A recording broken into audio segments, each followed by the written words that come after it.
Hi all, ಇದು Thursday morning mini blog. ಇವತ್ತು ಬೂದ್ಗುಂಬಳಕಾಯಿನ ಬಳಸ್ಕೊಂಡು ಒಂದು ಡಿಟಾಕ್ಸ್ ಡ್ರಿಂಕ್ನ ಮಾಡ್ಕೊತಾ ಇದ್ದೀನಿ. ಹಾಗೆ ಬೆಳಗಿನ ತಿಂಡಿಗೆ ನಾವು ಕೋಕೋನಟ್ ರೈಸ್ ಮಾಡ್ಕೊತೀವಲ್ಲ, ಅದೇ ಥರ ಇವತ್ತು ನವಣೆನ ಬಳಸ್ಕೊಂಡು ಮಾಡ್ಕೊತಾ ಇದ್ದೀನಿ.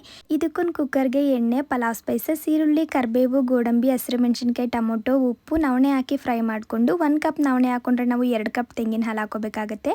ಕೊನೆಯಲ್ಲಿ ಸ್ವಲ್ಪ ಪುದೀನ ಹಾಕಿ ಒಂದು 2 ವಿಷಲ್ ಕೂಗಿಸ್ಕೊಂಡ್ರೆ ಆಯಿತು. ಇದ್ರ ಜೊತೆಗೆ ಹಾಲು ಮೇಥಿ ಸಬ್ಜಿ ಮಾಡ್ಕೊಳ್ಳೋಣ ಅಂತ ಒಂದು ಕಡಾಯಿಗೆ ಎಣ್ಣೆ, ಏಲಕ್ಕಿ, ಶಾಯಿ ಜೀರಿಗೆ, ಚಕ್ಕೆ ಲವಂಗ, ಮೆಣಸಿನಕಾಯಿ ಜೊತೆಗೆ ಈರುಳ್ಳಿ, ಶುಂಠಿ ಬೆಳ್ಳುಳ್ಳಿ ಪೇಸ್ಟ್, ಸ್ವಲ್ಪ ಮಸಾಲೆ ಪೌಡರ್ಗಳನ್ನ ಹಾಕಿ ಫ್ರೈ ಮಾಡಿ ಟೊಮೊಟೊ ಹಾಕೊಂಡು ಟೊಮೊಟೊ ಸಾಫ್ಟ್ ಆದಮೇಲೆ ಮೆಂತ್ಯ ಸೊಪ್ಪು, ಬಟಾಣಿ, ಆಲೂಗಡ್ಡೆ ಎಲ್ಲನೂ ಹಾಕೊಂಡು 5 ನಿಮಿಷ ಲೋ ಫ್ಲೇಮಲ್ಲೇ ಫ್ರೈ ಮಾಡ್ಕೊತಾ ಇದ್ದೀನಿ. ಹಾಗೆ ಫ್ರೈ ಆದಮೇಲೆ ಗೋಡಂಬಿ, ಹಾಲಿನ ಕೆನೆನ ರುಬ್ಬಿ ಇದಕ್ಕೆ ಸೇರಿಸ್ಕೊಂಡು ಒಂದು 10 ನಿಮಿಷ ಹೈ ಫ್ಲೇಮಲ್ಲೇ ಕುದಿಸ್ಕೊಂಡು ಕೊನೆಯಲ್ಲಿ ಎಣ್ಣೆಗೆ ಸ್ವಲ್ಪ ಚಿಲ್ಲಿ ಪೌಡರ್ನ ಹಾಕೊಂಡು ಒಗ್ಗರಣೆ ಕೊಟ್ಕೊಂಡೆ. ಹಾಗೆ ಈ ಸಬ್ಜಿ ಈ ಥರ ಕೋಕೋನಟ್ ರೈಸ್ ಇರ್ಬೋದು, ಜೀರಾ ರೈಸ್ ಇರ್ಬೋದು, ಚಪಾತಿ ಇರ್ಬೋದು, ಎಲ್ಲದಕ್ಕೂ ತುಂಬಾ ಚೆನ್ನಾಗಿ ಹೊಂದ್ಕೊಳುತ್ತೆ.